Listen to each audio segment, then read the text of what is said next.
konteksnya berhubungan dengan amal ibadah, ya silahkan. Ya. Hadis dhaif boleh diamalkan, konteksnya adalah amal ibadah. Tapi syaratnya apa mengamalkannya? Nih, ada beberapa syarat yang harus dipenuhi jika ingin mengamalkan hadis sahih, hadis dhaif atau hadis lemah.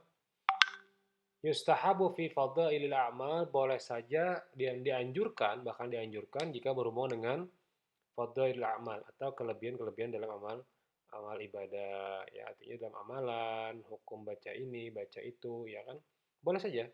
Baca Yasin, baca Waqiah, baca Tabarak. Mungkin ada beberapa hadis yang sifatnya lemah ya.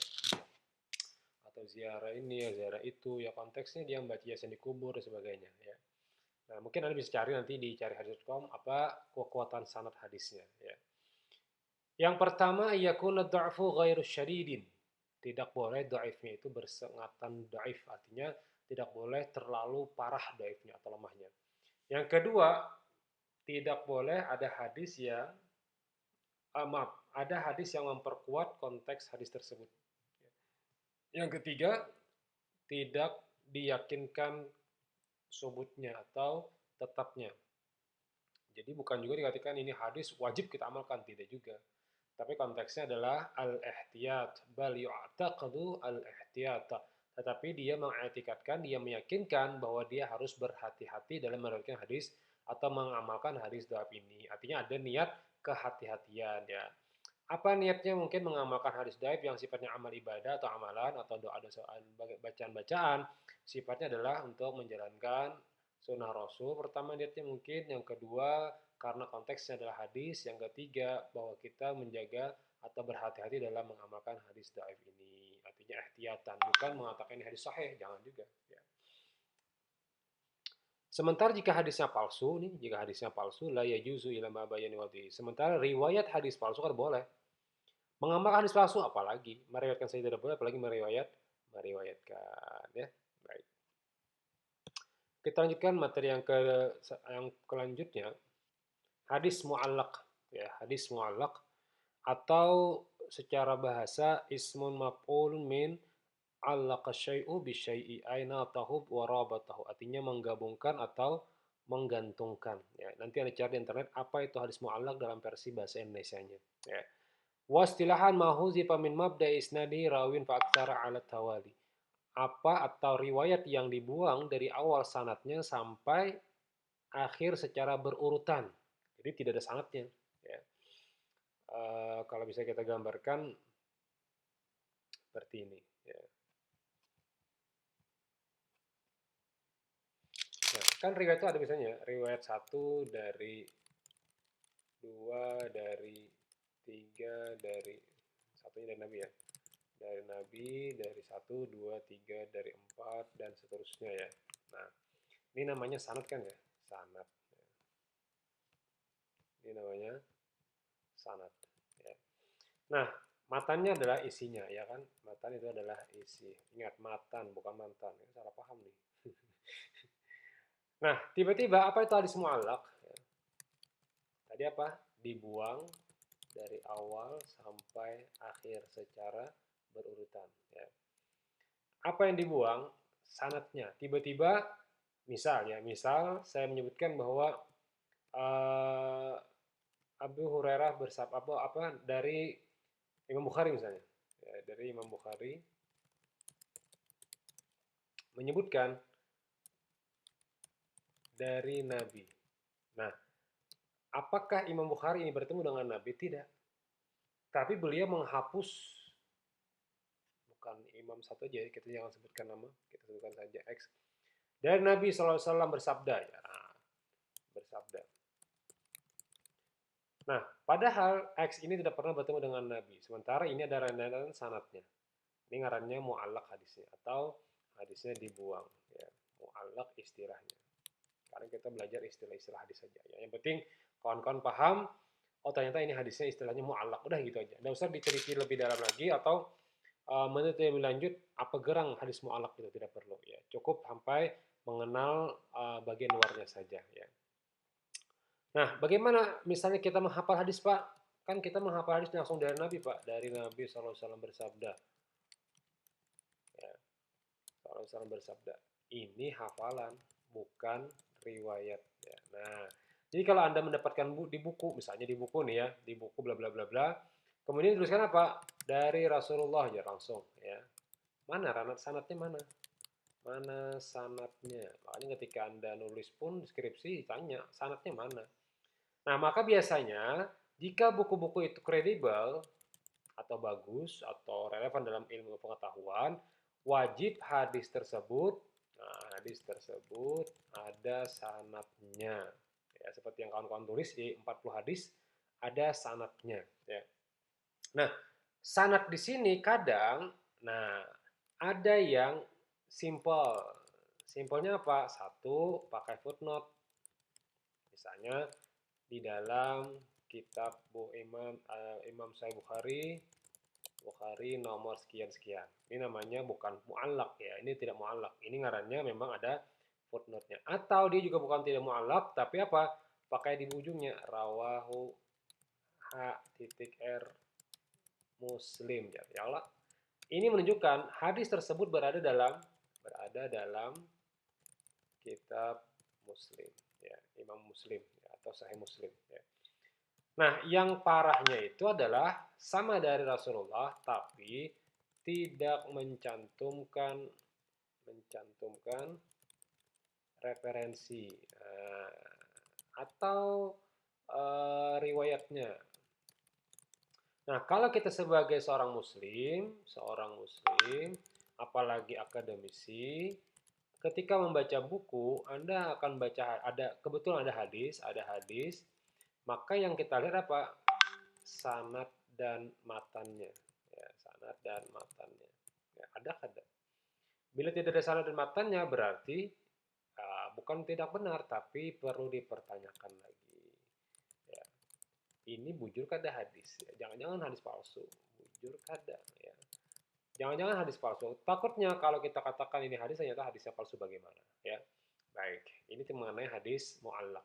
Artinya yang kita hafal itu memang mu'allaq, tapi tidak mengatakan kita meriwayatkan hadis mu'allaq. Kita hanya menghafal saja. Ya. Gambarannya, min suwar hadis mu'allaq, tadi sudah dibahas. Satu, huzifa kullu sanad summa yuqalu, semua dibuang syaratnya kecuali langsung Nabi. Langsung katakan apa? Qala Rasulullah SAW kaza. Sementara Imam Bukhari misalnya atau Imam Syafi'i tidak pernah bertemu dengan Rasulullah, tiba-tiba langsung menyebutkan qala Rasulullah SAW kaza. Nah, inilah yang jadi perdebatan di ulama hadis ketika ada satu ulama misalnya bertemu dengan Nabi, kemudian dia mendapatkan riwayat hadis Nabi. Apakah itu riwayat hadis Nabi? Jawabannya bukan riwayat, tapi sifatnya adalah pemahaman atau ilham dari Nabi saja. Misalnya, aku jar mendapatkan bertahan bermimpi dengan Rasulullah, kemudian Rasulullah menyuruhku ini. Nah, itu ngarannya sifatnya adalah individu. Hadisnya sifatnya individu saja. Konteksnya bukan riwayat hadis, tapi konteksnya adalah mendapatkan takwil mimpi atau takbir mimpi dari Rasulullah. Makanya kadang ada beberapa ulama sufi yang tidak menyebutkan riwayatnya langsung saja. Dari Rasulullah SAW bersabda ya. Nah, itu kalau kita memahami ilmu hadis bisa dua pilihan. Pertama, hadisnya mu'allaq, artinya dhaif, tidak ada riwayatnya, sanadnya. Yang kedua, bisa jadi dia langsung bertemu dengan Rasulullah pada zaman sekarang dengan melalui mimpi atau langsung bertemu. Tapi jarang ya ada. Contoh misalnya ketika kita membahas kitab-kitab Ihya Ulumuddin ya, karya Imam Al-Ghazali, mungkin ada beberapa hadis yang mu'allaq hadisnya, langsung ke Nabi. Ya, kita baik sangka saja pertama, bisa jadi itu hadisnya mu'allaq, yang kedua bisa jadi bertemu dengan Nabi, ya qazatan kemudian ditulis beliau dalam riwayat di kitab Ihya Ulumuddin. Ya, makanya banyak sekali orang yang mengkritik Ihya Ulumuddin, bahkan ada yang mengatakan atau dalam penelitian-penelitian sebelumnya meneliti tentang hadis-hadis yang dikutip oleh Imam Al-Ghazali. Ya bolehlah mengkritik tapi jangan terlalu berlebihan ya. Karena kita memandang diri kita siapa, tidak usah membuka aib orang lain. Karena konteksnya ulama yang konteksnya memang sekali berimam Ghazali minimal di hafal Quran, hafal ribuan hadis, kita hafal tidak, laptop mati hilanglah hadisnya. Ya, jadi kita lihat kondisi juga ya, lihatlah keadaan kita, tidak usah mengkritik orang berlebihan. Apalagi kita mendengar kajian-kajian yang mengkritik-kritik Imam Syafi'i dikritik, Imam Malik dikritik ya. Pertama kita tanya diri sendiri ya, kita siapa ya. Baik. Yang kedua, bisa jadi dibuang seluruh sanadnya, huzifa kullu sanadi illa sahabi, kecuali sahabat au illa sahabiyyit wa tabi, atau yang dibuang seluruhnya kecuali sahabatnya ada dan juga tabi. Misalnya An Abi Hurairah radhiyallahu an anna Rasul sallallahu alaihi wasallam qaal, Kalau Anda menghafal silahkan, tapi kalau Anda meriwayatkan hadis, dapat riwayat seperti itu, Anda pilihan dua. Pertama, riwayatnya dari mana, referensinya dari mana. Bila tidak ada, bisa jadi hadisnya mu'allak. Bisa jadi ya, bisa jadi. Tapi saya tidak mengatakan mu'allak seluruhnya sekarang, zaman sekarang. Tapi kalau Anda mendapatkan di internet, dapatkan di buku, apalagi di buku-buku yang tidak kredibel, Anda bisa pertanyakan, ini hadisnya benar atau enggak sih? Anda boleh cari di cariHadis.com, itu udah coba ya. Mencari di hadis.com, cari hadis.com, ini paling gampang ya. Meskipun kemarin ada juga saya berikan software di Android ya. Misalnya kita kemarin bahas Cina kemarin ya, tentang tuntutlah ilmu ke negeri Cina ya, ke negeri Cina. Ya. Nah ini kan kredibelnya begini, ketika kawan-kawan nulis, mungkin apa ya bahasanya kemarin ya, Cina aja ya, atau apa ya, kata kuncinya yang umum, tidak ada ya. Cina seperti ini mungkin. Tuntutlah ilmu walau bisin. Ya. Apa kemarin nih kata-katanya? Hmm, negeri. Saya lupa juga kemarin. Ke negeri Cina apa Cina saja ya? Kita coba cari di Bulughul Maram. Nah, kalau konteksnya tidak ditemukan, maka carilah yang hadisnya yang lengkap. Misalnya kita cari Sahih Bukhari nih, ya Sahih Bukhari. Nah ini lengkap nih, ya. Hadasana Abdullah bin Abdul Wahab qol, hadasana ya Ahmad, hadasana menceritakan sampai kepada an Hafsah an Ummi Atiyah an Nabi sallallahu alaihi wasallam. Nah, kalau hadisnya itu mu'allaq, ini dibuang nih. Nah, ya. Hilang semuanya, langsung an Nabi sallallahu alaihi wasallam. Nih ada kutip ini, ya. Dikutiplah ini, masukkan ke tulisan satu buku ya misalnya ya. Nah, setelah dia mengutip ini, Anda baca. Setelah dibaca, oh, kok langsung ada Nabi? Mana hadisnya? Mana mana ya nabinya? Mana riwayatnya? Nah, kalau akademisi, apalagi seperti Anda pertanyakan, pertama apa riwayatnya mana? Yang kedua, referensinya mana? Kalau memang dia ingin mengutip. Nah, makanya nanti kawan-kawan ketika nulis skripsi tidak boleh lagi pian nulis pakai yang Nabi SAW langsung, tidak boleh, langsung lah tulis dari sini ya, ada salahnya masukkan ya. Nah, masukkan semuanya. Ya, masukkan aja semuanya sini. Ya. Nah, ketika kawan-kawan mengutip seperti ini namanya sanad ya kemarin ya. Namanya sanad. Kadang hadis mu'alaq itu yang dibuang sampai sini. Nah, langsung di sini ya. An Ummi Atiyah an Nabi sallallahu, berarti ngarnya sahabat. Atau juga ada yang namanya An Hisham nih Hasan, juga langsung dari situ saja. Juga dibuang, ini dibuang nih. Ini dibuang sampai awal. Juga hadisnya mu'allaq. Sebenarnya mu'allaq ya. Tapi kalau punya referensi, misalnya riwayatnya tadi apa? Ini ada referensinya ya ada masalah ya. Misalnya Anda baca di Sahih Bukhari nih, Anda baca Sahih Bukhari tiba-tiba dari Imam Bukhari dari Sayyidina Umar. Nah, apakah beliau bertemu dengan Sayyidina Umar? Tidak kan? Jauh mana jedanya urutan sanadnya. Berarti ini bisa jadi hadisnya mu'allaq ya. Tapi kalau dikuatkan dengan hadis lain juga tidak masalah. Artinya ada penguat hadisnya. Ya. Baik, nih contoh. Misalnya qala Abu Musa ghatta Nabi sallallahu alaihi wasallam rukbatayhi hina dakhala Utsman. Ghatta Nabi sallallahu alaihi wasallam rukbatayhi hina dakhala Utsman. Nabi menutup dua lintuhut beliau ketika Sayyidina Utsman datang. Artinya tutup aurat ya. Jadi kalau kawan-kawan itu datang, tutuplah auratnya. Baik laki-laki, perempuan tutup auratnya ya. Sesama perempuan Bang Pak, ya samalah. Masa pian membuka aurat di hadapan kawan-kawan pian ya. Yang kedua,